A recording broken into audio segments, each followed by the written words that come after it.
Welcome, in front of me I have Samsung Galaxy A10s, and today I will show you how you can adjust notification bar shortcuts.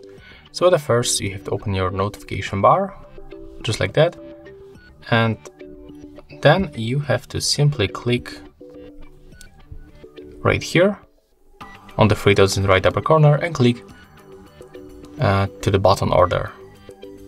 As you can see right now, we can easily change position of these icons, of these buttons. So for example, we can change position of Dolby Atmos. You have to click, hold, and then drag it, for example, right here for the upper section of the list.